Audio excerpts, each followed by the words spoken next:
How to remain lifting consistently when shit hits the fan. So, one of the things that people never talk about is jiu-jitsu sits within the reality of your life.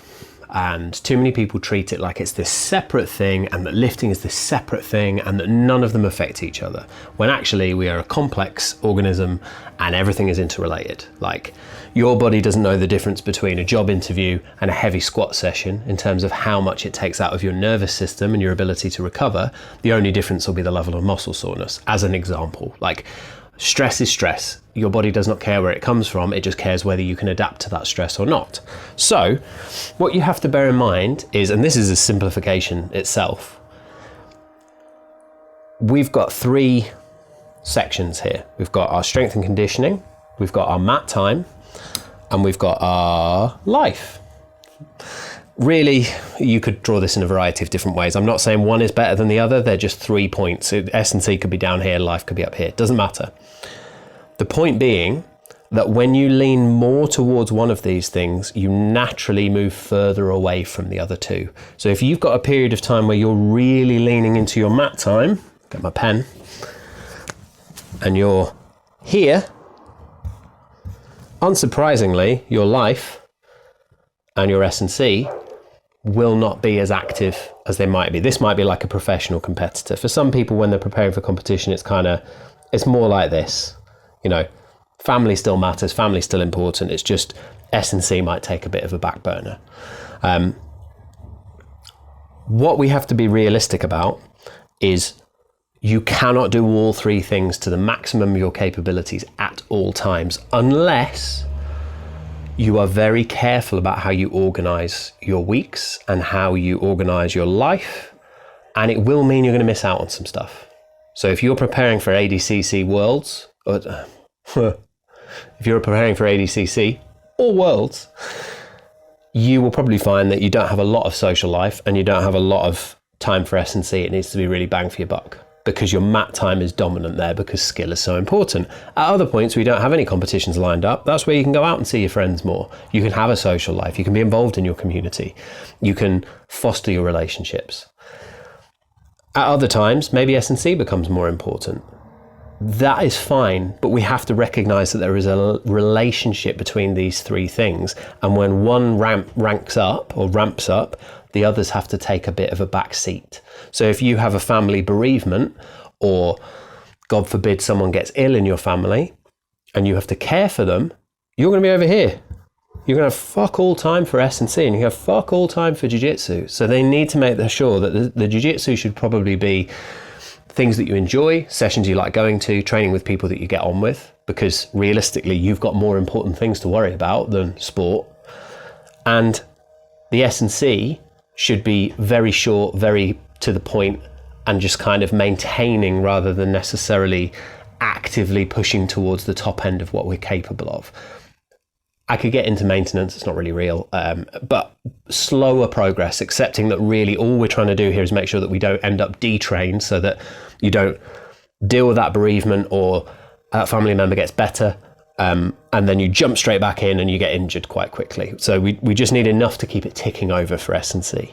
So hopefully that gives you an idea of why these things need to shift about, because we are not single cell organisms or single aspect organisms that, you know, oh, jiu-jitsu is my life now. Okay, well, to a certain extent you can put mat time and social life together, but there'll be times where you want to see people who don't do jiu-jitsu. So we are a whole human being, and we should treat it as such, and just accept that there will be times where we're more towards one thing and less towards the other.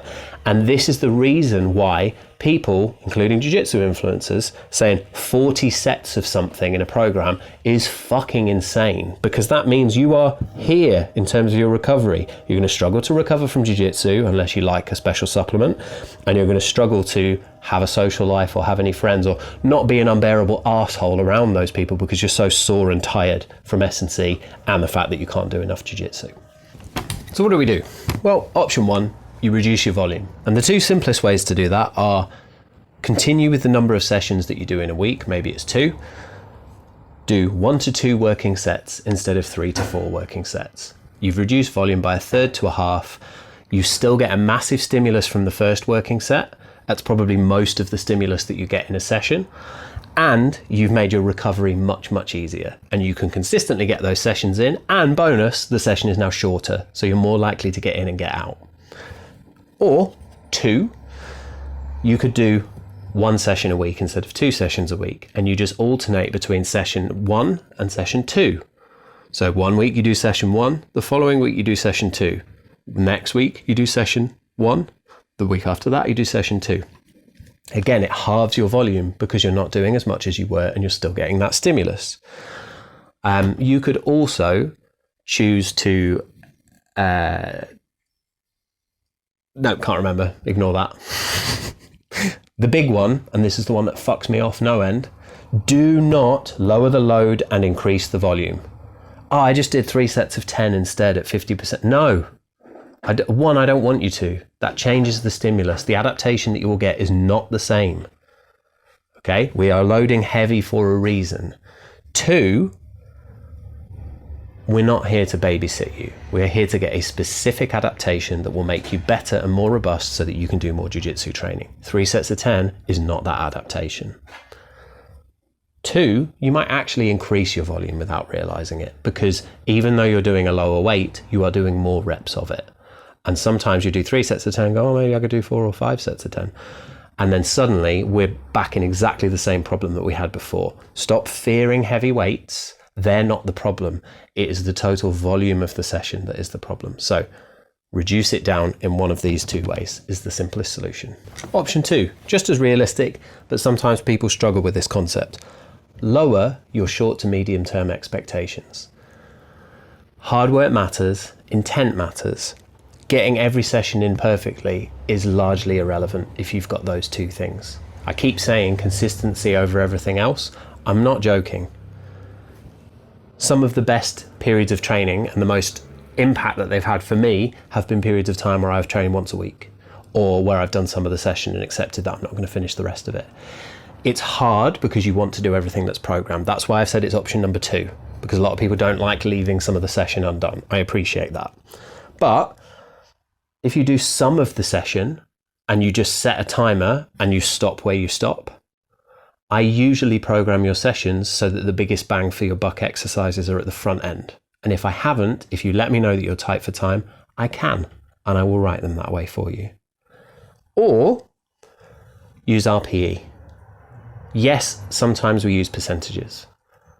If you go in and you feel like trash and it does not feel like an RPE 8 anymore, don't use the fucking weight.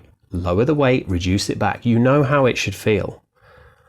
Just because I've written the percentage there, it is only a guide. You are the one doing the session. You are the one in the gym. You are the one inside your own body, inhabiting it and being told through the feedback of your brain and it taking in everything around itself, physical, psychological, biological, all the logicals, how that feels. So you are in a better situation to make that judgment.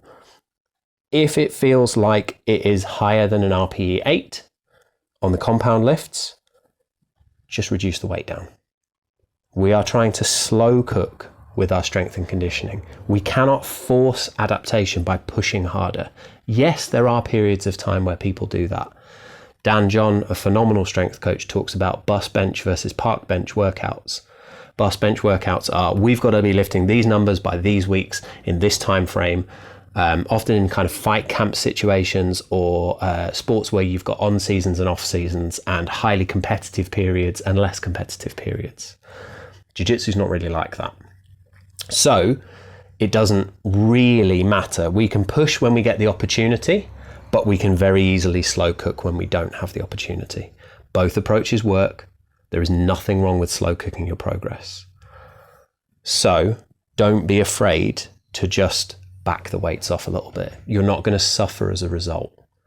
As long as you're not like going to RPE 6 or something like that, where it's probably not doing anything.